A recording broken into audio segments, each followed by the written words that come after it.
의지했던 모든 것 변해가고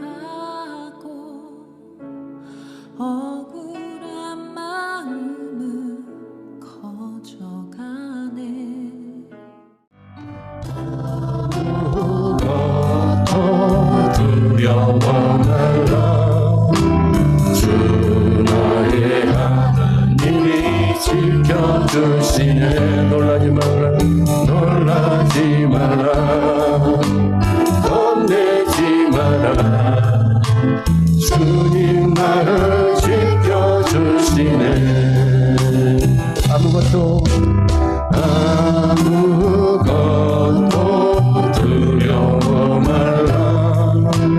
주 나의 하나님이 지켜주시네.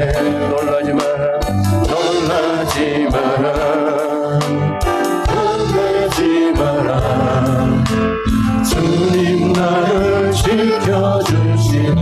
내 맘에 힘이 겨워, 내 맘에 힘이 겨워 지칠지라도 주님 나를 지켜주시네.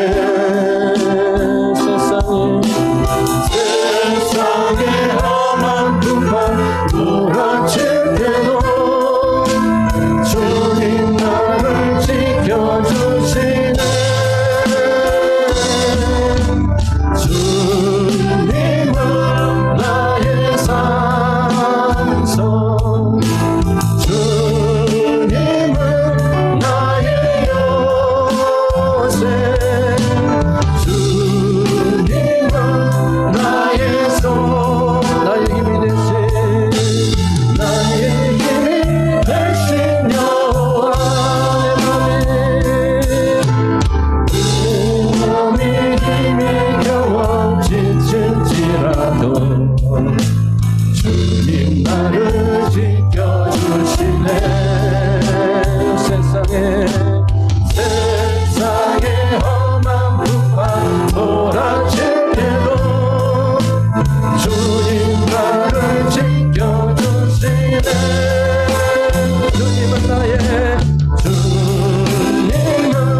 나의 산, 주님은 나의 주님은 나의 요새, 주님은 나의 소망, 나의 힘이 되신 여호와. 힘들고 지쳐 낭만하고 넘어져 일어날 일은 전혀 없으니 조용히 다가와 손 잡아주시며 나에게 말씀하시네. 나에게 실망하며 내 자신 연약해 고통 속에 눈물 흘릴 때에 못 잡은 나 불성길 눈물 닦아주시며 나에게 말씀하시네. 너는 내 아들, 너는 내 아들이라.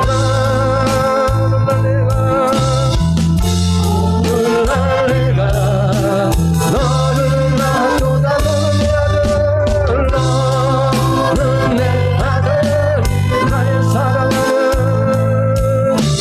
사랑하는 내 아들이라. 언제나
사랑하는 내 아들이라 오소서. 오소서 진리의 성령님 이 땅을 들며 임하소서. 거짓 같다며 죄악에 무너진 우리 가슴 적게 하소서. 오소서 내 성령님 내의 성령님 하늘 가르고 임하소서. 거룩한 물법 하늘 헛소리 하옵소서. 오르게 하소서. 주여가 예무의 불길 무궁의 불길 타오르게 하소서. 주의 말씀 이 땅 새롭게 하소서. 은혜 강물 은혜의 강물 흐르게 하소서. 성령의 바람 성령의 바람 이 땅 가득 불어와. 이 놀림은 주의 순결 안에서 주의 영광 위에 이제 일어나 열방을 치유하며 치유하며 행진하는 영광의 그날을 주소. 무궁의 불길 타오르게 하소서. 주의 말씀 이 땅 새롭게 하소서. 할렐루야. 은혜의 강물 흐르게 하소서.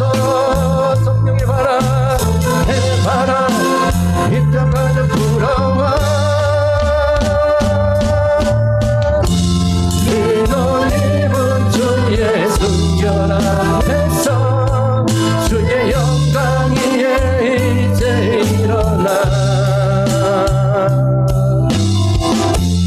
열방을 치유하며 행진하는 영광의 그날을 주소.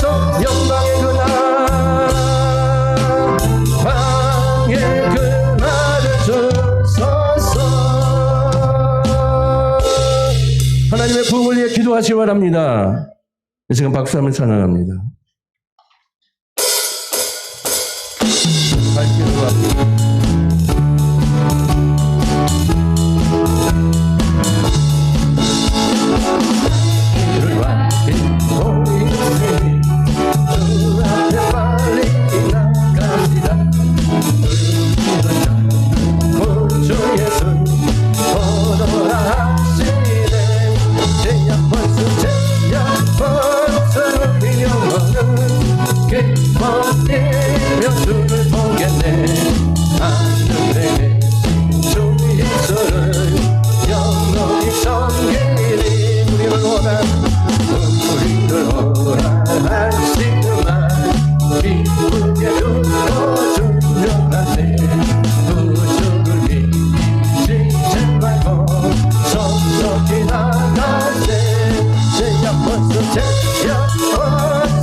영원히 섬기리. 주를 여기겠습니다. 주를 여기겠지.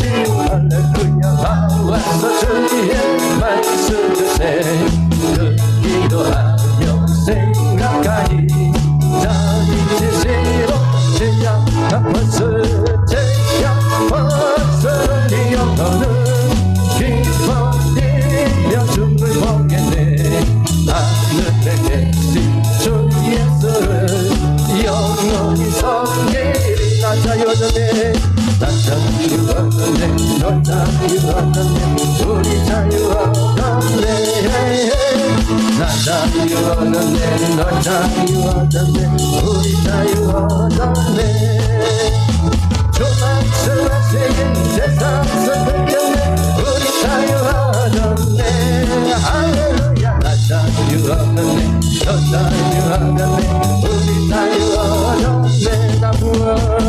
나 구원받았네 너 구원받았네 우리 구원받았네 나 구원받았네 너 구원받았네 우리 구원받아 주 말씀하시게 주 말씀하시게 세상에서 쫓겼네 우리 구원받았네 할렐루야 나 구원받았네 너 구원받았네 우리 구원받았네 나 성령 받았네 너 성령 받았네 우리 성령 받을지어다 성령의 분이 말지어다 나 성령 받았네 너 성령 받았네 우리 성령 받아 주 말씀 말씀하시네 세상에서 쫓겼네 우리 성령 받았네 할렐루야 나 성령 우리 성령 받아 나 기뻐하겠네 너 기뻐하겠네 우리 기뻐하겠네 나 기뻐하겠네 우리 기뻐하게 주 말씀하시네 세상에서 쫓겼네 우리 기뻐하겠네 할렐루야 나 기뻐하겠네 너 기뻐하겠네 우리 기뻐하겠네 할렐루야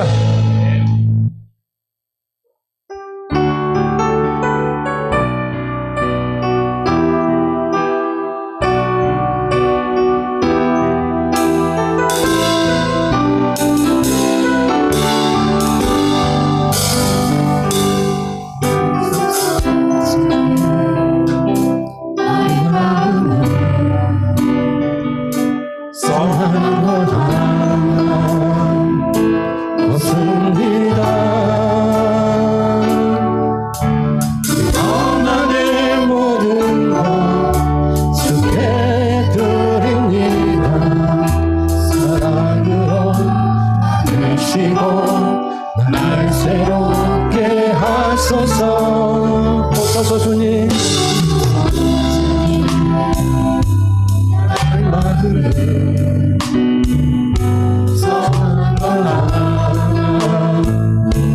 없습니다 나의 모든 것 주께 드립니다 사랑으로 주시고 날 새롭게 하소서 주님 내 마음 내게 주소서 내 마음 주소서 주님 마음 내게 주소서 나를 향하신 주님의 뜻이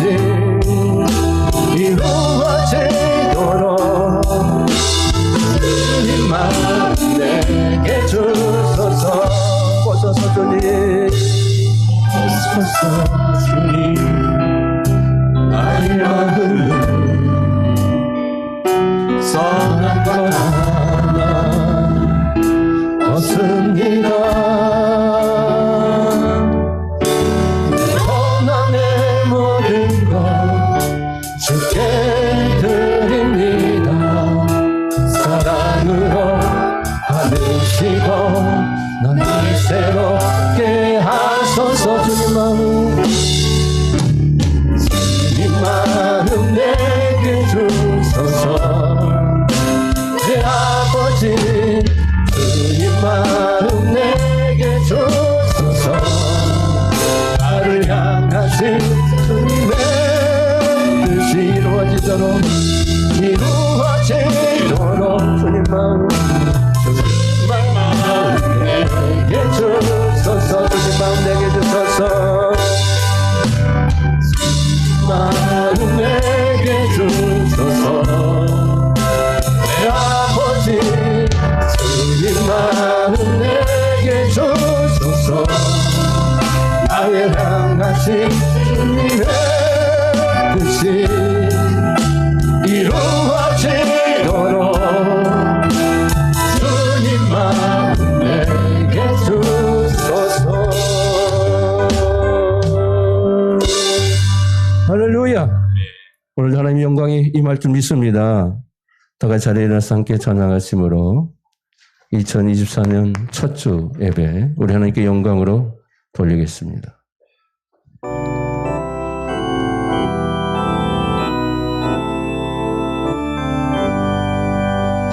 다 찬양하여라 전능한 창조의 주께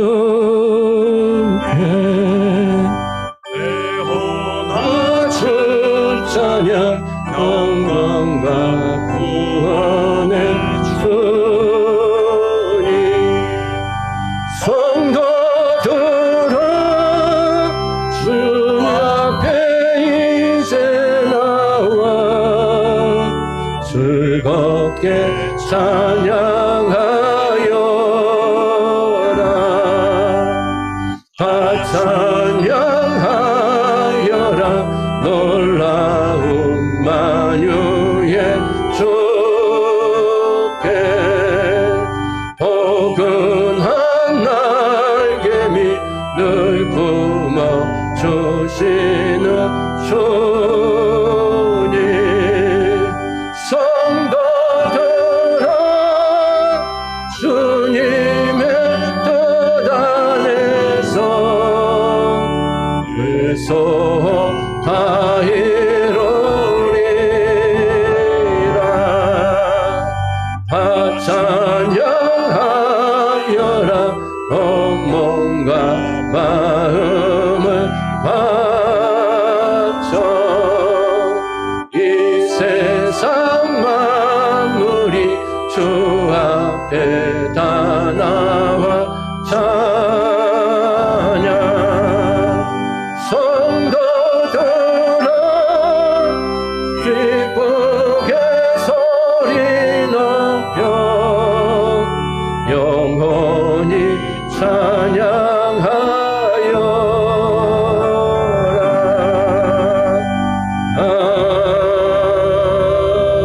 아멘.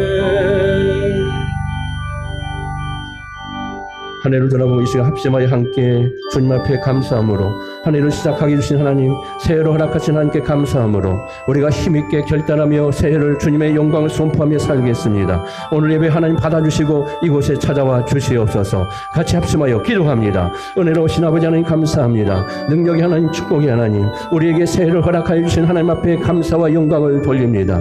우리에게 다시 기회를 허락하여 주시고 새로운 날을 우리에게 다시 허락하여 주심을 통하여 하나님을 찬양할 수 있도록 도와주시고 하나님을 섬길 수 있는 은혜 허락하여 주시니 감사합니다. 우리의 죄악 중에도 불구하고 우리의 나약함에도 불구하고 우리의 부족한 중에도 불구하고 우리를 사랑해 주시고 동일한 하나님의 은혜와 사랑으로 우리를 간섭하여 주시고 용납해 주시고 참으시고 길이 용납하심을 통하여 우리가 지금까지 존재하고 있음을 고백합니다. 아버지 하나님 한 해 동안 모든 것들 주의 은혜 가운데 이루어질 줄 믿고 믿음으로 고백하며 감사하며 주님 앞에 나아갑니다. 주님 받아 주시옵소서. 2024년도 새롭게 시작하며 우리 하나님 앞에 감사의 영광 예배를 돌려오니 이 예배를 받아주시고 한 해의 모든 일들 주님 주장하여 주시고 능력이 하나님 충만케 하여 주시며 모든 주의 백성들 가정마다 모든 일터마다 우리 하나님이 함께 하시는 놀라운 능력의 권능의 역사가 임하게 하여 주시고 복되게 하여 주시고 하나님의 영광만 선포하게 하여 주시고 하나님의 영광을 향하여 나아가는 모든 주의 백성들 더 큰 영광을 선포케 하여 주시옵소서. 복의 복을 더하시고 하나님의 놀라운 뜻과 하나님의 영광을 선포하며 뜻을 이룩하게 부족함이 없도록 우리 하나님께서 역사하여 주시옵소서. 재능과 은사와 능력을 더하여 주시어서 믿음으로 행할 때 하나님의 기적이 임할 줄 믿사오니 믿음의 충만한 역사로 인도하여 주시옵소서. 아버지 하나님 이 시간 오늘 또 결단하며 우리가 새해를 새롭게 맞이함으로 이제 주님께 놀라운 은혜와 사랑 가운데 더 큰 믿음으로 주님 앞에 도약하기를 원합니다. 아버지 예전에 했던 우리의 믿음 연약한 믿음 그대로 고전하지 않게 하여 주시고 더 열심히 있는 믿음으로 하나님 앞에 더 가까이 나아가는 우리 모두가 되게 하여 주시고 우리의 신앙이 날마다 새로워지며 변화되며 하나님의 기쁨의 충만한 은혜를 이룩할 수 있도록 인도하여 주시옵소서. 맡은 바의 모든 사명 감당케 하여 주시고 하나님의 놀라우신 은혜를 덧입어 하나님의 놀라운 기쁨이 되는 역사가 일어나게 하여 주시옵소서. 오늘도 우리의 연약함을 용서하여 주시고 예수의 피로 우리를 속죄하여 주시고 주님의 보혈의 권세로 우리를 덧입어 주시어서 이 예배가 합당한 예배가 되게 하시고 우리 주님께서 임재하는 거룩한 예배가 되게 하시며 우리 하나님께서 이곳에 기름 부어 주시어서 성령의 기름 부음의 역사가 임하게 하시고 하시고 하나님의 놀라우신 은혜에 충만한 자리가 되게 하여 주시어서 우리 하나님의 기쁨과 영광이 선포되는 능력의 자리가 되게 하여 주시옵소서. 예수님의 이름으로 간절히 기도하옵나이다. 아멘. 자리에 앉으시기 바랍니다.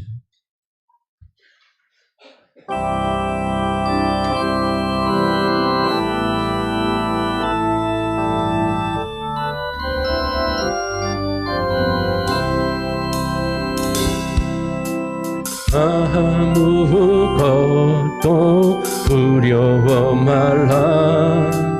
주 나의 하나님이 지켜주시니 놀라지 마라, 겁내지 마라. 주님 나를 지켜주시네.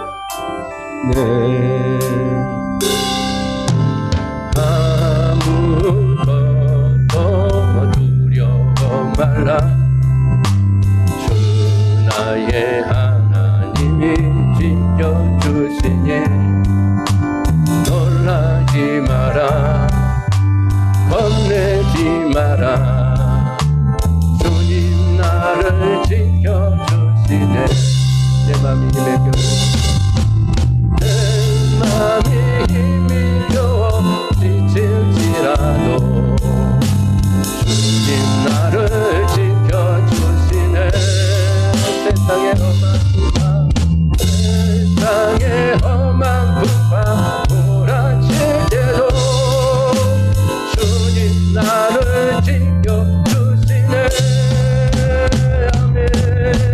주님은 나의 산, 주님은 나의, 주님은 나의 요새, 주님은 나의 소망, 나의 힘이 되시며, 주님은 나의, 주님은 나의 손손, 주님은 나의 요, 주님은 나의, 주님은 나의, 나의 힘이 되시며.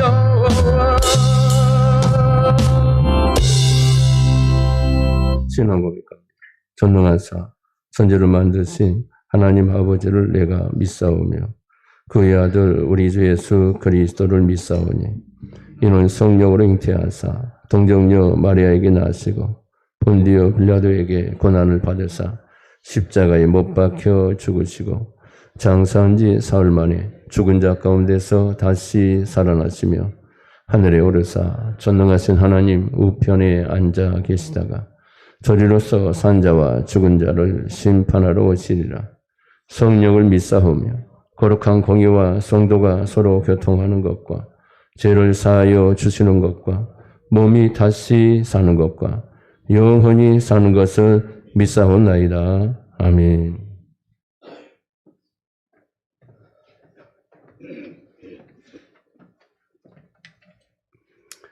사랑과 은혜가 충만하신 하나님 아버지, 모든 만물을 지으시고 다스리시는 전능하신 하나님께 영광과 찬송을 드립니다. 2024년 새해를 맞아 첫 주일 주님의 전에 모여 우리의 몸과 마음을 드립니다. 받아 주시옵소서. 지난 한 해는 나라 안팎에 우리의 삶에 크고 많은 일들이 있었지만 저희들을 주님의 은총 가운데 살아가게 하신 하나님께 감사드립니다. 이러한 큰 사랑을 받았지만 하나님께 영광을 돌리지 못하는 삶을 살았음을 고백합니다. 저희들은 이 세상에 살면서 나의 생각을 앞세우고 입술과 행위로 주님의 영광을 가릴 때가 많았습니다. 주님을 사랑하고 이웃을 사랑하라고 하신 주님의 진리에 임한 채 나만의 욕구와 만족만을 위해서 살았습니다. 형편에 따라 적당하게 형식적인 신앙생활을 하며 주님의 자녀답지 못한 생활을 또 하였습니다. 우리의 죄와 허물을 용서하여 주시옵소서. 이제껏 선결한 삶을 살기에 게을렀던 저희들을 용서하시옵고 깨끗한 심령으로 주님의 영광을 대할 수 있도록 정결한 마음을 주시옵소서. 올해는 늘 새로운 힘으로 거듭나는 한 해가 되게 하옵시고 저희들뿐만 아니라 진실로 하나님을 섬기는 이 나라 모든 백성이 겸손히 주님의 나라와 의를 구하는 한 해가 되게 하시옵소서. 또한 이 땅이 주님의 뜻 안에서 자유하게 하시옵고 나라의 모든 이정자들이 주님의 공의를 나타내는 일꾼들이 되게 하시옵소서. 우리 교회를 사랑하시는 하나님 아버지, 지난날 교회와 이웃을 위하여 기도하지 못한 것과 그리스도를 증거하는 일에 게을렀던 잘못들을 다시는 범치 않는 한 해가 되게 인도하여 주시옵소서. 새해를 맞이하여 교회의 새로운 일꾼들이 뽑혀싸우니 임명된 모든 일꾼들이 맡은 소임에 충성을 다하게 하시옵고 귀하게 쓰임받는 도구가 되게 하옵소서. 주님의 희생사역이 있었기에 일꾼으로 부름받게 된 것을 항상 생각하여 교만과 나태함으로 주의 영광을 가리는 일 없도록 언행을 지켜 주시옵소서. 2024년 한 해는 주님을 위한 삶이 되게 하시고 기도에 힘쓰고 말씀을 마음에 새겨 순종하는 저희들이 되게 하여 주시옵소서. 믿음과 소망 사랑 안에서 주님을 찬양하고 주님의 사랑을 감사하며 살아가게 하옵소서. 단위에 세워주신 담임 목사님 영육간에 강건하게 하시고 성령의 두루마리를 입히셔 맡겨주신 사명 감당하기에 부족함이 없게 하여 주시옵소서. 이 시간 말씀을 대언하실 때 성령으로 충만케 하시어 예배하는 우리 모두 마음문을 열어 주님의 음성을 듣게 하시고 새롭게 변화되어 주님의 말씀에 순종하는 삶으로 새 소망을 가지고 살아가게 하옵소서. 할렐루야. 찬양대의 은총을 내리시어 은혜로운 찬양이 되게 하시고 정성껏 준비한 찬양을 받아 주시옵소서.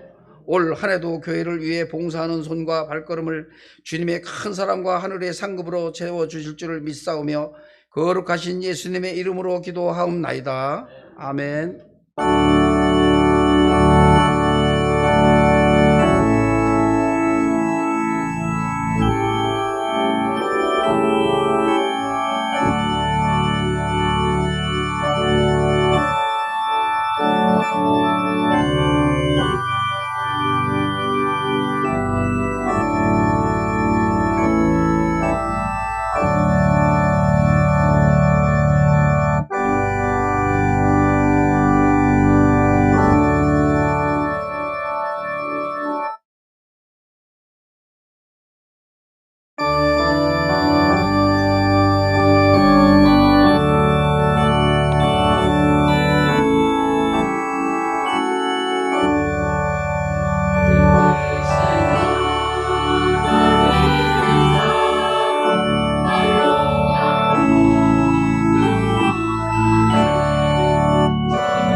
할렐루야. 축복합니다. 우리 하나님 영광이 임할 줄 믿습니다. 오늘 우리에게 주신 하나님 말씀은 히브리서 9장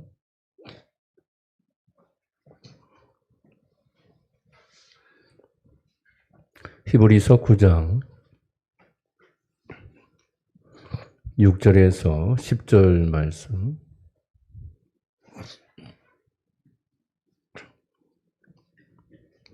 우리 같이 함께 한 목소리로 합독하도록 합니다.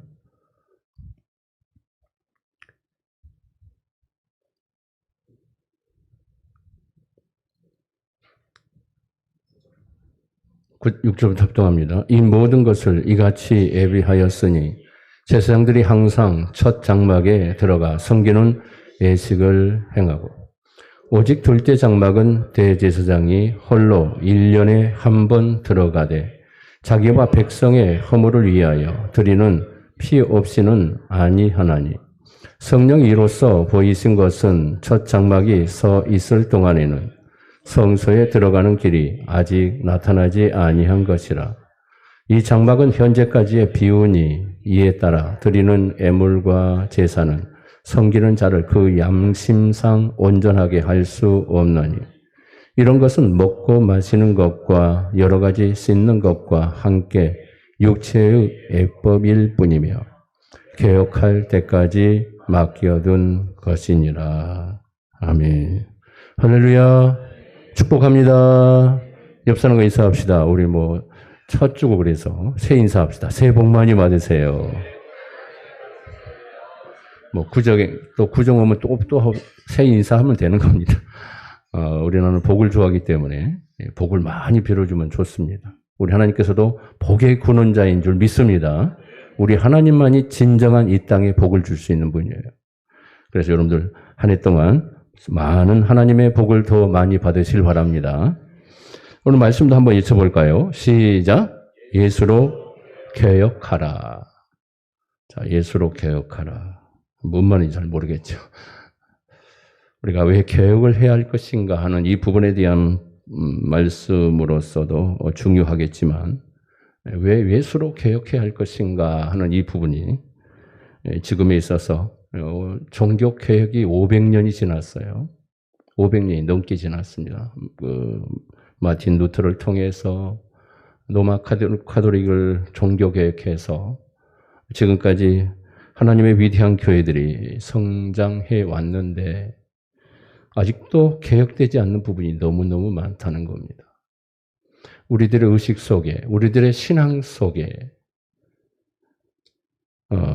종교개혁은 사도 바울이 먼저 일으킨 것 같아요. 자신의 서신을 통해서 복음의 역사가 무엇인가, 구원의 역사가 무엇인가, 하나님께서 우리에게 베풀어 주신 그 사랑의 역사가 무엇인가, 이걸 정확하게 밝혀주면서, 그리고 히브리 서신을 통해서 하나님의 구원에 관한 또 영적 이 비밀에 관한 구원의 역사를 정확하게 통달하고 깨뜨려보고 그 비밀을 말한 사람은 사도 바울밖에 없거든요. 사도 바울이 최초의 종교개혁자라고 저는 말하고 싶어요. 이런 종교개혁이 사도 바울의 예칭과 함께 수천 년 전에 일어났음에도 불구하고 지금도 종교개혁이 일어나지 않고 있는 겁니다. 아직도 구약의 구습에 매여 있고 구약의 습관 속에 살아가고 있고 구약의 여러 가지 많은 것들을 그대로 본받고 그대로 따라가고 있고 그걸 예치고 있고 교회 안에서도 버젓이 그런 논리를 가르치고 있고 구원의 원리 또한 믿음으로 구원받는다고 하지만 끊임없이 행함을 강조해 나가는 보이지 않게 행함이 거기에 자리 잡고 있는 이런 구원의 역사들이 너무너무 많다는 겁니다. 오늘 여러분들 예수로 개혁하는 여러분 되시기를 주님의 이름으로 축복합니다. 우리가 계속해서 지금 히브리서의 말씀은 구약의 성전과 제사와 제사장 제도가 예수님에 인해서 성취되었다는 것을 말씀하고 있습니다. 오늘 본문에 그중에 이제 성막에 대한 말씀을 주고 있거든요. 성막의 역사를 보게 되면 이스라엘은 애굽에서 나올 때부터 500년 동안 성막의 제사를 드리고 살았습니다. 자, 이에 이제 솔로몬 왕 때에 성막 대신에 성전이 지어지게 되지 않습니까? 그 성전을 솔로몬 성전이라고 이제 이름하고 있죠. 자, 이스라엘 백성들이 범죄하자 바벨론에 의해서 솔로몬 성전이 완전히 파괴돼 버리죠.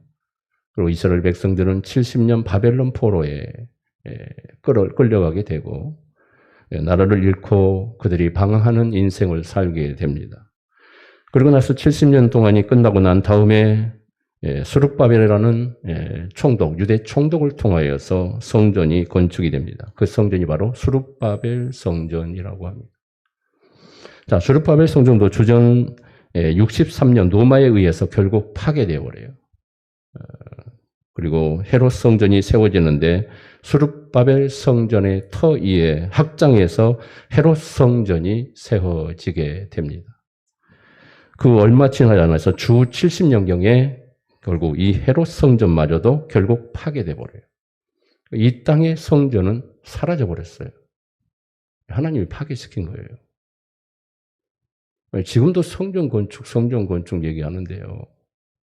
그건 좀 너무너무 잘못된 거예요. 이 성전의 개념을 굉장히 의지하고 그 부분에 대해서 생각하는데 유대인들이 성전을 우상화시켜 버렸어요. 지금도 한국 교회 안에서 성전을 우상화시키는 목사들도 많고 그러는데요. 그러면 안 되는 거예요. 그건 계획이 아닙니다. 하나님 기뻐하지 않으세요. 성전은 이미 없어졌는데 지금도 성전 얘기하는 거예요. 성전 건축하자. 힘을 다해. 자손이 복받습니다. 다 사기예요, 사기. 제가 목사가 되니까 이 말 하는 거예요. 하나님 기뻐하지 않습니다. 이미 파괴된 성전을 왜 또 구약적 개념 속에 유대적 개념으로 돌아가냐는 겁니다. 그래서 성전을 하나님께서 없애버린 거예요. 파괴시켜버렸어요. 솔로몬 성전 이후에 1000년 동안 성전의 제사가 드려져 오게 되었던 겁니다. 그리고 추후 691년경에 파괴된 성전의 자리에 이슬람 사원 모스크가 그곳에 자리 잡고 이슬람 사원이 세워지게 됩니다. 그리고 지금까지 이어져 온 거예요. 성전은 존재하지 않습니다. 자, 성막은 모세가 시내산에서 하늘의 식양을 본을 따서 만든 것이 성막이거든요. 구약의 성막이 시작되죠. 근데 그 성막은 계획할 때까지 맡겨둔 것이다. 이렇게 말해요. 계획할 때까지만 성전, 성막, 성전의 모든 것은 그때까지다. 이렇게 말하는 거예요. 아직도 성전을 외치고 있어요. 한심할 일입니다. 여러분, 한국교회가 계획됐다고요? 세계교회가 계획되고 있다고요? 여러분, 오늘 본문의 10절의 말씀을 보시기 바랍니다. 10절 같이 볼까요? 시작. 이런 것은 먹고 마시는 것과 여러 가지 씻는 것과 함께 육체의 예법일 뿐이며 개혁할 때까지 맡겨둔 것이니라. 예법일 뿐이라고 얘기해요. 가치가 없다는 거예요. 여기서 개혁이라는 것은 고친다는 말이 아니에요. 온전한 것이 오게 되면 폐기될 것이다. 이런 말이에요. 사라진다는 거예요. 사라져요. 근데 사라지지 않고 있어요. 이 건물은 성전이 아니에요. 예배당일 뿐이에요. 예배 드리는 장소. 그래서 거룩한 곳이지 성전이기 때문에 거룩한 곳이 아니에요. 예배 드리는 장소이기 때문에 우리가 귀하게 보고 하나님께 영광의 예배를 드리는 장소로 구별해서 드리는 장소일 뿐이지 성전의 개념이 아니라고요. 자, 성막. 천막으로 만들어져서 해막이라고 그래요. 그리고 장막이라고도 불러요. 성막은 광야 시대에 이동하기 위해서 만들어서 하나님께서 텐트로 만들려고 그래요. 광야 40년 동안 이동하면서 성막 중심으로 그들이 움직였기 때문에 법궤가 움직이는 대로 거기에 성막을 치고 거기에 자리를 잡고 그 모든 주변에 이스라엘 백성 12지파가 정확하게 질서정연하게 자리를 잡아요. 하나님이 얼마나 질서의 하나님인가를 보여주고 있어요. 질서 무시하면 안 되는 거예요. 교회 조직, 이것도 질서예요, 질서. 질서를 아무렇게 생각하면 안 되는 겁니다.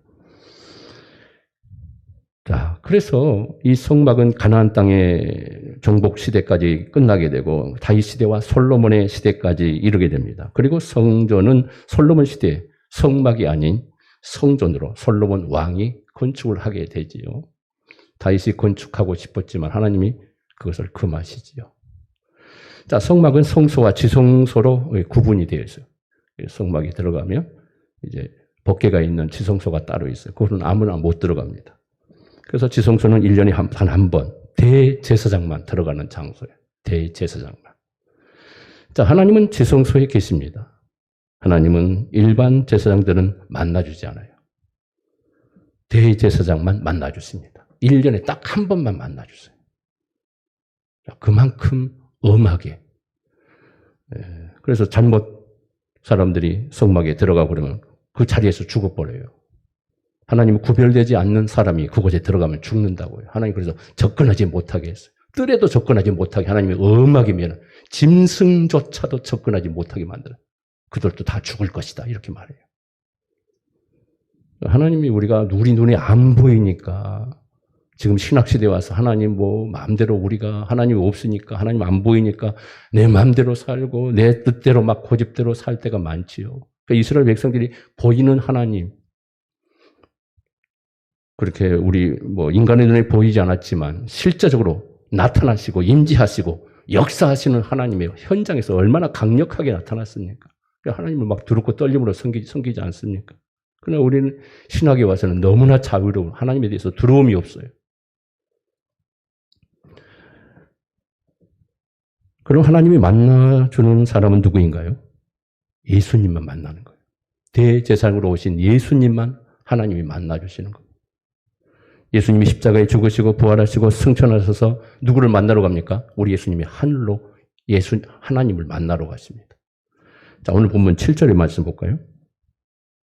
자, 7절 말씀 같이 한번 봅시다. 시작. 오직 둘째 장막은 대제사장이 홀로 1년에 한 번 들어가되 자기와 백성의 허물을 위하여 드리는 피 없이는 아니하나니. 자, 지성소는 대제사장이 1년에 딱 한 번 들어가는 것이에요. 어떻게 들어가느냐 하면 피를 앞세우고 들어가요. 그러니까 피를 앞세우고 들어간다는 것은 자기 생명을 담보로 해놓고 들어간다. 목숨을 걸고 들어가요. 제사장이. 잘못 들어갔다가는 죄가 있고 허물된 제물을 드렸다가는 어떻게 돼요? 그 죄로 인해서 제사장이 들어가자마자 그 자리에서 죽어버려요. 하나님이 진노해서 죽입니다. 죄가 존재하면 죽이는 거예요. 그러니까 그 흠없는 거룩한 얼마나 거룩하게 해서 하나님 앞에 나오겠어요. 여러분 그래서 우리가 예수의 피로 하나님 앞에 예배드리는 거 얼마나 감사한지 아십니까? 준비도 안 하고 오시죠. 우리가 예배드릴 사람도 많죠. 준비도 없이 예배드리는 거예요. 하나님 생각하지 의식함이 없이. 구약에는 그런 그 마음으로 교회 성전에 오게 되면 하나님이 그들을 다 용납하지 않아요. 그냥 생명을 앗아갑니다. 우리 예수님이 얼마나 감사한지 은혜로 우리를 다 살려주었으니까 그 은혜를 모르는 거예요. 자, 예수님을 상징하는 대제사장만이 1년에 단 한 번 하나님이 만나주시는 지성소에 들어가게 되는 겁니다. 자, 1년이라는 사이클을 세상 끝이라고 생각하고 대제사장이 1년에 단 한 번 지성소에 들어간다는 것은 뭐냐 하면 예수님이 단 한 번 지성소에 들어가는 것을 상징적으로 얘기해 주는 겁니다. 그래서 예수님이 십자가에 죽으시고 부활 승천하신 것은 바로 자기 생명을 담보로 하고 하나님께서 하늘의 지성소로 올라가신 거예요. 하늘의 지성소. 땅의 지성소가 없기 때문에 하늘의 지성소로 올라가신 거예요. 땅의 성전이 없기 때문에. 땅의 성전은 가짜기 때문에. 그래서 우리 주님이 직접 올라가는 거예요. 뭘 가지고 올라가요? 자신의 피를 십자가의 피로 자신의 목숨을 죽임을 통하여 죽음으로 내어줌을 통해서 피 흘리심으로 본인의 피, 당신의 피를 가지고 하늘 보좌로 올라가신 거예요.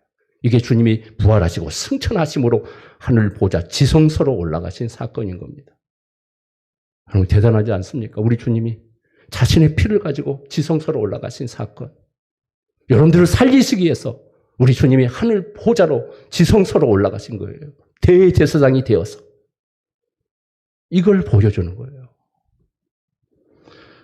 자기 피를 앞세우고 하늘의 지성소에 들어간 거죠. 자기 백성들의 죄를 사하기 위해서 우리 주님이 들어가셨어요. 그렇다면 지성소는 땅이 아니라 하늘에 있다는 거예요. 예수님은 성전에 실제로 이 땅에 오셨습니다. 자, 세례 요한은 예수님이 이 땅에 오실 때 뭐라고 합니까? 세상 죄를 지고는 하나님의 어린 양으로 하면서 회개하라. 천국이 가까이 왔느니라. 이렇게 얘기하면서 천국이 가까이 왔다가 아니라 이미 왔다라고 선언합니다. 왜 예수님이 이 땅에 오시는데 천국이 왔다고 얘기한지 아십니까? 우리 예수님이 천국이고 우리 예수님이 바로 하나님 나라 자체이기 때문에 그래요. 우리 주님이 이 땅에 오심은 바로 하나님 나라로 이 땅에 임하신 겁니다. 하나님 나라가 임했다는 말은 바로 천국이 왔다는 말로 이렇게 얘기해요. 성도님들 오해하는 부분이 바로 이런 천국에 관한 부분이에요. 천국 얘기하면 항상 우리가 죽어서 가는 천국만 생각해요. 우리 그리스도인들이 생각하는. 성경에서 우리 예수님이 천국을 두 가지로 얘기하세요. 마태복음 13장의 말씀 보면 천국은 마치 겨자씨 한 알 같으니라고 말해요. 천국이 겨자씨라고 얘기하면 여러분들 믿겠어요? 그거 잘못된 거예요. 비유로 말씀한 거지만 겨자씨 한 알처럼 천국이 어떻게 이 땅에 임한 천국이 지금 움직이고 있는가를 보여줘. 그 겨자씨가 바로 예수님 자신인 거예요. 내가 바로 그 천국이다 이렇게 얘기해요. 내가 바로 그 하나님이다. 내가 이 땅의 천국, 하나님 나라의 왕으로 왔느니라. 이걸 선포하시는 거예요. 우리 주님이요.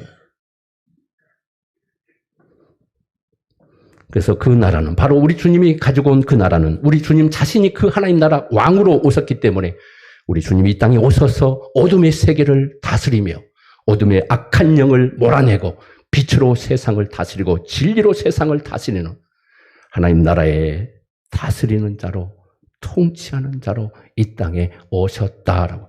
우리 주님이 이 땅에 오신 그 나라는 바로 다스림의 나라를 말씀하고 있는 것입니다. 여러분 천국에 대해서 오해하지 마십시오. 여호와 증인들은 이 땅의 지상 천국을 얘기해요. 지상 천국. 그러니까 천국이 이미 임재했다라고 얘기하고 있어요. 그래서 이 지상에서 이제 지상 천국이 만들어질 것이다. 그래서 우리가 생각하는 영원한 천국이 사라져 버렸어요. 그 땅이 그들이 말하는 그 천국이 이 땅에 내려왔기 때문에. 그래서 여호와 증인들은 지상 천국을 얘기하고 있어요. 그들은 천국 믿지 않아요. 지상 천국만 믿어요. 이거 이단이에요, 이단. 잘못된 거죠. 우리 주님이 말씀하는 것은 바로 다스림의 천국을 얘기하고 있고 장소적 천국은 영원한 천국. 우리가 마지막 완성될 그 나라, 그 천국을 얘기하는 거예요. 자, 그렇게 되면 예수님 자신이 뭐가 되냐면 바로 성막이 되는 거예요. 성막. 예수님이 성막의 실체로 이 땅에 오시게 된 것입니다. 성전이 무엇입니까? 성전은 건물이 아니에요. 하나님 자신이 성전이 있어요. 성전. 구약의 이스라엘 백성 유대인들이 이 성전의 개념을 너무 이해를 못했어요. 신성시하고 그걸 우상해버린 거예요. 자기들만 성전을 가지고 있다. 그래서 우리만 유일한 하나님의 선민으로 하나님의 택한 백성이라고 교만에 빠져버린 거예요. 그 성전을 우상시해버린 성전. 하나님 믿지도 않으면서. 성전은 우상으로 빠져버렸어.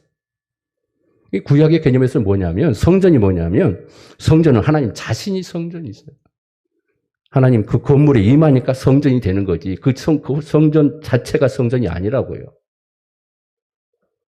그래서 모세를 만날 때도 모세에게 뭐라고 합니까? 신을 벗으라고 얘기하죠. 책망하지 않습니까? 왜요? 하나님이 거하는 곳이 바로 성전이기 때문에 거룩한 땅이고 성전이 되기 때문에 신을 벗으라 이렇게 얘기한 거예요. 그래서 예수님 자신이 바로 지성소요 법궤라고 얘기하고 그 법궤와 지성소를 그래서 우리 땅에 있는 지성소와 법궤는 뭘 상징합니까? 하나님의 임재를 상징하는 곳이라고 해요. 하나님의 임재, 하나님이 거하시는 곳. 하나님이 거하기 때문에 성전이 되는 겁니다. 예수님이 아버지가 내 안에 있다 이렇게 말씀하잖아요. 아버지 하나님이 자기 안에 계신다고 말합니다. 그럼 예수님 안에 뭐가 있습니까? 하나님이 거하시기 때문에 지성소이신 하나님이 예수님 안에 나는 아버지 안에 아버지는 내 안에 이렇게 존재하는 거예요. 그러니까 예수님이 뭐냐면 바로 성전 자체가 돼버린 거예요. 이 원리를 모르는 거예요. 그럼 이런 원리를 모르면 생소한 것처럼 들리는데 그렇지 않아요. 그래서 예수님께서 요한복음 2장에서 뭐라고 합니까? 이 성전을 헐어버려라 그러게 헐어버려요. 이 무가치한 성전을 헐어버리라 그래요. 우상에 빠진 이 성전을 다 부숴버려라 이렇게 해요. 내가 3일 만에 세우겠다. 우리 주님이 내가 성전이기 때문에 내가 세우겠다. 무엇으로? 십자가로 세우겠다는 거예요. 우리 주님이. 유대인들이 이걸 모르는 겁니다. 지금도 몰라요. 사람들이.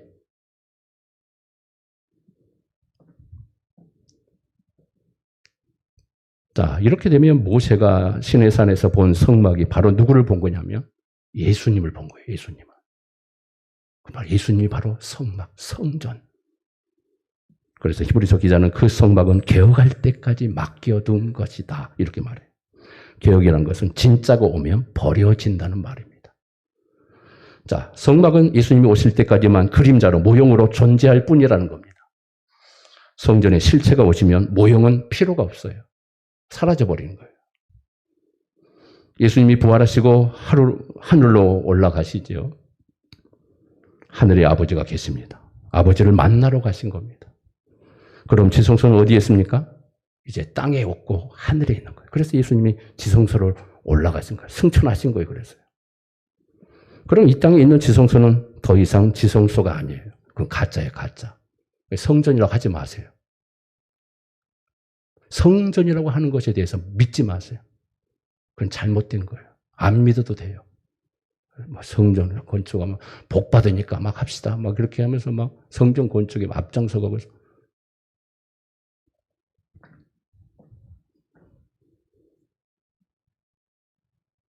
자, 그래서 오늘 성막에 섬기는 모든 것들은 뭐라고 얘기하냐면 비유다 이렇게 말을 해요. 성막은 더 이상 가치가 없다는 것을 말하고 있어. 그리고 나중에 예수님이 오시면 용도 폐기가 되어버릴 것이다. 이렇게 말하는 거예요. 자, 9절 말씀 봅시다. 같이 한번 봅시다. 시작. 이 장막은 현재까지의 비유니 이에 따라 드리는 애물과 제사는 섬기는 자를 그 양심상 온전하게 할 수 없나니 라고 말해요. 자, 비유란 것은 참된 것을 설명하기 위해서 도입된 것. 하나님은 성막을 통해서 인간의 죄가 어떻게 사해지는가를 보여주기 위해서 만들어 놓은 거예요. 자, 성막은 그래서 제사함이 이루어지는 장소이기 때문에 그렇습니다. 성막이 이스라엘에게 주어진 것은 너희는 무엇이다? 너희들은 죄인이다. 이걸 가르쳐 주기 위해서 성막을 주신 거예요. 성막에서 뭘 해요? 제사 드리잖아요. 끊임없이 그들이 제사를 드리고 있음에도 불구하고 자신들이 죄인인 걸 몰랐던 겁니다. 나중에 바리새인들이 생기게 되고 예수님이 오셨는데 그들은 끊임없이 예수님을 죽여요. 자신들이 죄인이 아니라고 생각하기 때문에. 이스라엘이 죄인이 아니라고 생각한다면 성막이 필요 없었던 거예요. 성막은 죄인에게만 필요했던 겁니다. 그런데 성막에서 일어나는 제사함은 이스라엘 대신에 흠없는 제물이 죽음으로 일어나게 됩니다. 이스라엘이 담당해야 할 죄 흠없는 제물이 대신 담당하고 있었던 겁니다. 제사 제도를 통해서 죄는 인간 스스로가 감당할 것이 아니고 누군가가 대신해서 그 죄를 담당해 주신다는 것을 가르쳐 주시기 위해서 이 속죄 제사 짐승을 드려서 내 대신 어떤 자가 죽어서 우리의 죄를 속죄한다는 것을 보여주기 위해서 짐승의 제사를 그들에게 허락한 거예요. 근데 그들은 엉뚱하게 제사 제도를 만들어서 자기들만 구원받는다는 교만에 빠져버리죠. 그래서 이스라엘 제사를 지내면서 잊지 말아야 할 것이 뭐냐면 자기 죄를 누군가가 내 대신 죽어 주셔서 내가 속죄의 은혜를 받게 된다는 것을 제사 드리면서 끊임없이 그들에게 하나님 가르쳐 주신 거예요. 근데 그걸 잊어버려요. 어떻게 잊어버릴 수 있을까? 그 사실을 잊으면 제사를 드리는 의미가 없습니다. 하나님은 제사를 원하는 것이 아니고 너희를 위하여 대신 죽어주신 분을 아느냐 이거를 묻고 있었던 거예요. 제사를 통해서 메시아가 온다. 내 아들이 올 것이다. 인간 예수가 와서 너희들을 구원할 거야. 그가 너희들을 대신 십자가에 죽어서 너희들을 속죄해 줄 거야. 이걸 보여준 거라고요. 근데 예수님 죽여버리잖아요. 파렴치한 백성이 돼버린 겁니다. 하나님을 모독한 백성이 돼버린 거예요. 유대인들이. 지금도 모르고 있어요. 지금도. 그래서 하나님께서 그 복음을 이방인들에게 하나님을 전혀 깨닫지도 못하고 찾지도 않는 이방 사람들에게, 우리에게 그 복음의 문을 열어서 예수 그리스도의 복음을 여러분들에게 심어주신 거예요. 믿으십니까? 그들이 깨닫지 못해서 우리가 이 은혜를 받은 거예요. 하나님께서 왜 이스라엘 백성들에게 메시아를 보내주셨을까요? 메시아가 이스라엘의 죄를 대신 담당해 주어야 하기 때문에 그렇습니다. 그럼 이스라엘은 메시아를 왜 기다려야 했느냐 하면 죄 문제를 해결받기 위해서였던 겁니다. 다른 메시아를 기다리면 안 돼요. 그런데 유대인들이 엄청난 실수를 범하죠. 어떤 예수를 그들이 기다렸어요? 정치, 해방 예수를 기다리고 있었던 거예요. 정치적인 메시아를 기다리고 있었어요. 정치에서, 이 나라에서 노마라는 정권에서 그 정권을 무너뜨리고 이스라엘을 회복할 메시아가 오실 것이라 이 정치 해방 운동을 한 거예요. 여러분들, 오늘날 수많은 목회자들이 이 정치에 뛰어들어가지고 이 메시아 운동을 하는데요. 똑같은 거예요. 똑같은 거. 여러분 잘 기억하세요. 나중에 큰 책망 받아요. 천국 못 갈 수도 있어요. 그런 사람 따르지 마세요. 잘못된 거예요. 정치 메시아를 외치는 거예요. 지금이나 그때나 똑같아요, 여러분들. 자신을 율법적 제사를 드리고 있기 때문에 의인이라고 그들은 믿고 있었던 겁니다. 율법적 제사는 온전치 못하고 개혁할 때까지만 잠시 맡겨둔 것뿐이었던 거예요. 성막의 짐승의 피로 드려지는 제사는 양심상으로 온전케 할 수 없었습니다. 그건 어디까지나 육체의 애법이고 개혁할 때까지만 필요했던 거예요. 온전한 것이 오면 버려지는 거예요. 짐승의 피로 드리는 제사는 율법에 불과한 겁니다. 자, 성막의 제사. 자, 우리 시대 우리의 신앙으로 적용해 보면 어떻게 생각될까요? 자, 10절의 말씀 다시 한번 읽어봅시다. 같이 봅니다. 시작. 이런 것은 먹고 마시는 것과 여러 가지 씻는 것과 함께 육체의 예법을 뿜이며 개혁할 때까지 맡겨둔 것이니라. 자, 성막에 일어나는 제사는 육체의 예법이라고 얘기해요. 자, 육체의 예법이라는 것은 곧 육이라는 말이에요. 육. 자, 그래서 육체의 예법은 개혁한다는 겁니다. 개혁한다는 것은 지금 이 몸으로는 안 된다는 말이에요. 무엇인가 바꾸자 한다는 거예요. 우리 몸은 바로 아담으로부터 물려받은 죄의 몸이기 때문에 이 몸으로는 구원받을 수 없다는 거예요. 그래서 바꿔야 한다는 거예요. 우리 몸을. 죄의 몸으로는 천국 갈 수가 없어요. 천국은 죄 없는 몸이라야 갈 수가 있는 곳입니다. 천국은 육이 죽는 자가 들어가는 곳이 천국이에요. 육이 죽는 것은 바로 옛사람이 죽는 것을 말합니다. 이는 곧 예수와 함께 십자가에서 옛사람이 죽은 사람이라야 천국에 갈 수 있다는 말입니다.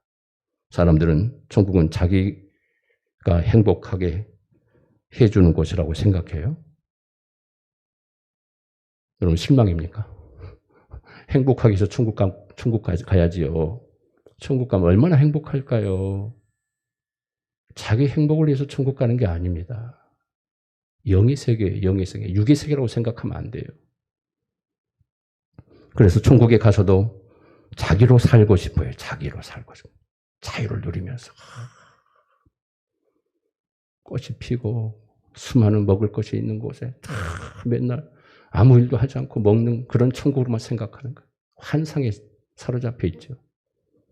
그러나 천국은 내 몸으로 가는 곳이 아닙니다. 나를 위해서 천국에 가는 것이 아니고 예수 그리스도를 위하여 가는 곳입니다. 내 몸을 위한 천국이 아니고 그리스도의 몸으로서의 천국이라는 사실을 기억해야 됩니다. 성도를 누구라고 얘기합니까? 그리스도인이라고 얘기합니다. 따라서 합니다. 나는 그리스도인입니다. 자, 그리스도인이라는 말은 무슨 말이냐면 나는 주님의 것이라는 거예요. 나는 주님의 것이라는 말이 바로 그리스도인이라는 말이에요.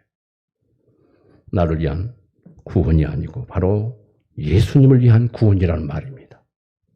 천국은 개인주의로 살아가는 죄인은 갈 수가 없어요. 내가 가는 곳이 아니고 예수 안에 내가 가는 거예요. 예수 안에 있는 자만 가는 겁니다. 내가 살아있으면 천국 못 가요. 예수 안에 갇혀 있어야 돼. 예수 안에 충만해져야 천국에 갈 수 있는 겁니다. 내가 가는 곳이 아니고 예수 안에. 천국은 누가 들어가냐면 예수와 함께 죽은 자라야 갈 수 있는 거예요. 죽었다는 것은 죄에 대하여 죽었다는 것이고 죄에 대하여 죽었다는 것은 나는 죽었다는 것을 말하고 있어요. 나는 죽었습니다. 나는 이미 십자가에서 죽어버린 사람입니다. 나는 존재하지 않습니다. 그래서 사도 바울이 뭐라고 얘기합니까? 이제는 내가 산 것이 아니요. 누가 살았다고? 내 안에 그리스도가 산. 내가 살면은 내 자신이 살아있는 거예요. 여러분, 내 자아가 살아있으면 그 사람은 하나님의 구원의 역사에 의심해 봐야 돼요. 우리 주님이 내 안에 살아있어야 돼요. 아직도 내 자아가 살아있으니까. 옛 모습이 내 안에 살아있는 거예요. 우리 주님이 나를 다스리고 우리 주님이 나를 통치해야지. 옛 모습으로, 더러운 죄악의 모습으로 그대로 살고 있는 거예요. 자아가 살아있는 거예요. 자아가 살아있는 거예요. 그 예수 사람 아니에요, 그러면. 자, 갈라디아서 2장 20절의 말씀 봅시다. 같이 봅니다. 시작. 내가 그리스도와 함께 십자가에 못 박혔나니 그런즉 이제는 내가 사는 것이 아니요 오직 내 안에 그리스도께서 사시는 것이라. 이제 내가 육체 가운데 사는 것은 나를 사랑하사 나를 위하여 자기 자신을 버리신 아버지 하나님의 아들을 믿는 믿음 안에서 사는 것이. 바울이 내가 그리스도와 함께 십자가에 이미 못 박아서 죽어버렸다. 죽긴 죽었는데 무엇에 대하여 죽었느냐면 율법에 대하여 죽어버렸다는 거예요. 지금 살고 있는 나는 예전에 내가 아니라는 겁니다. 옛 사람이 아니라는 거예요. 예전에 나는 율법 아래 나였고 지금은 나는 예수 안에 나, 변화된 나, 새로워진 나. 이게 예수의 사람이에요. 이게 구원받은 백성들의 모습이에요. 누가 죽었냐면 제 아래서 태어난 내가 죽은 겁니다. 여러분, 다윗이 밧세바와 범죄한 후에 뭐라고 고백한 줄 아십니까? 자신은 모친의 뱃속에서부터 죄악 중에서 출생했다고 고백합니다. 이 말은 자신에게 나온 모든 것은 죄라는 말이에요. 죄. 자기는 의를 행할 수 없는 몸이라는 것을 거기서 깨달은 겁니다. 다윗은 나단 선지자로부터 책망을 받고 나서 우리야는 자기 죄 때문에 죽었다는 것을 그제서야 깨닫게 됩니다. 하나님은 우리아를 죽이신 것은 바로 다윗의 죄를 고발하기 위해서 그를 죽음으로 내어주면서 다윗의 죄를 지적하는 거예요. 하나님이 고발시키는 거예요. 다윗을 책망하기 위해서. 이게 무슨 말인가 하면 하나님이 우리가 죄를 짓는 것을 통해서 너는 죄인이다. 하나님이 우리에게 가르쳐주고 있다는 거예요. 다윗은 범죄하고 난 후에 자기 실존을 분명하게 깨닫게 됩니다. 죄는 자기가 이길 수 없다는 것을 그때서야 다윗이 깨달아요. 우리는 죄를 이길 수 없어요, 여러분들. 자기 죄는 자기가 담당할 수 없고 누군가가 대신해서 담당해 줄 때 가능하다는 것을 다윗이 그때서야 비로소 아는 거예요. 죄가 뭐냐? 죄가 뭘까요? 죄는 죄입니다. 죄는 나쁜 겁니다. 죄가 뭘까요? 죄가 자기가 죄인이라는 것을 모르는 것이 죄인입니다. 자기가 죄임을 모르면 자기에게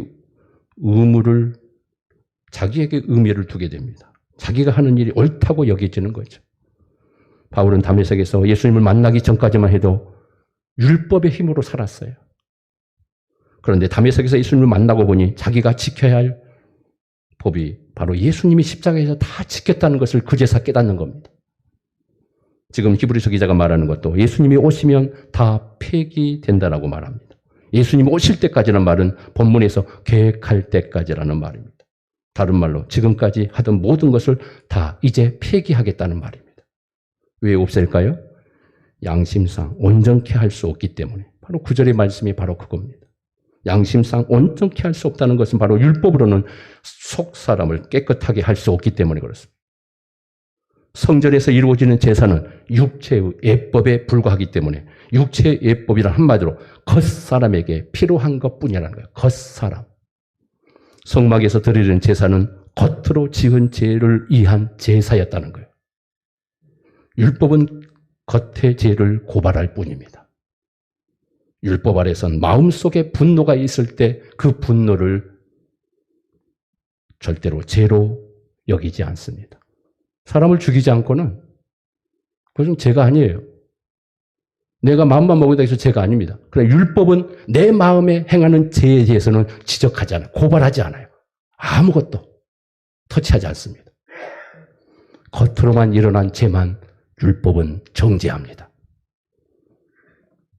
그래서 성막에 들어지는 모든 것은 겉에 지은 죄를 지적하기 위해서 만들어놓은 것이라는 겁니다. 율법 속의 제사는 보이는 죄만 신쳐내는 제사였던 겁니다. 그래서 율법으로 드려지는 제사는 양심상 온전한 제사가 될 수 없었다. 여러분, 겉으로 예수 믿고 겉으로 예수 외쳐도 내 마음속에 예수 사랑하는 마음이 없으면 그것은 하나님 사랑하는 게 아니에요. 입술로는 주여 주여 한다고 해서 하나님을 속일 수 있다고 생각합니까? 속일 수 없습니다. 그래서 율법으로 만들어진 신앙은 위선으로 흐리게 돼요. 위선으로 흘러가. 율법 신앙은 아무리 잘해도 겉만 가꾸지 속 양심을 씻어내지 못합니다. 속 양심은 성령이 와야 깨끗하게 하는 줄 믿으시길 바랍니다. 왜냐하면 성령이 예수의 피를 믿게 하기 때문에 그렇습니다. 성령이 내 심령에 오셔야 비로소 개혁이 일어나고 나를 새롭게 하고 성령이 나를 변화시키고 나를 예수의 사람으로 만들어낸다는 거예요. 율법을 할 수 없다는 겁니다. 성령께서 우리를 예수와 한 몸으로 만들어주기 때문에 그렇습니다. 성령께서 예수님의 피로 하나님과 화목하게 만들어주기 때문에 성령은 예수님의 피 앞에 세우고 우리를 지성소로 안내를 해줍니다. 담대하게 나가게 만드는 거예요. 우리의 행위를 들고 가는 것이 아니라 예수의 피를 들고 가게 만들어주는 거예요. 누가? 성령께서요. 그래서 구약의 제사, 성정, 절기, 모세, 오경, 구레드, 율법의 모든 것들이 다 예수 그리스도께서 오실 때까지만 모형으로 존재할 뿐 그분이 오시면 그 기능은 사라질 것이다. 이렇게 말하고 있는 거예요. 예수가 바로 성전이심을 믿으시기 바랍니다. 성전의 의미를 이제 두지 마시기 바랍니다. 성전의 개점도 생각하지 마십시오. 우리 주님이 바로 성전이 있었고 성전의 모든 기능을 십자가에서 다 완성해 버렸습니다. 구약의 제사가 우리의 죄를 속죄하는 것이 아니라 예수 피가 우리의 죄를 속죄하는 줄 믿으시길 바랍니다. 예수로 모든 것이 완성되어 버린 거예요. 개혁되어 버렸어요. 예수님이 십자가의 죽으심으로 마지막 뭐라고 말씀합니까? 다 이루었다. 할렐루야. 따라서 합니다. 다 이루었다. 이 말씀 막 그냥 구원의 감동에 사로잡힐 때, 이 말씀이 예쳐질 때, 우리 주님이 절규하면서 다 이루었다라고 하며 주님이 마지막 십자가에서 죽으시는 그 장면 생각하면 막 가슴이 미어지지 않습니까? 우리 주님이 다 이루셨구나. 내가 이루지 못할 모든 율법의 모든 것을 우리 주님이 이루셨구나. 성전의 모든 제사의 원리도 우리 주님이 다 이루셨구나. 할렐루야. 우리의 죄의 문제도 다 완성해 주셨습니다. 예수로만 우리의 구원도 완성되는 줄 믿으시기 바랍니다. 오직 예수만이 하나님의 자녀가 되는 권세를 우리에게 주셨습니다. 더 이상 율법에 매이지 않기를 주님의 이름으로 축복합니다. 율법에 끌려다니지 마십시오. 오직 예수로 율법에서 여러분 자유하시기를 주님의 이름으로 축복합니다. 이제는 자유한 몸이 됐어요.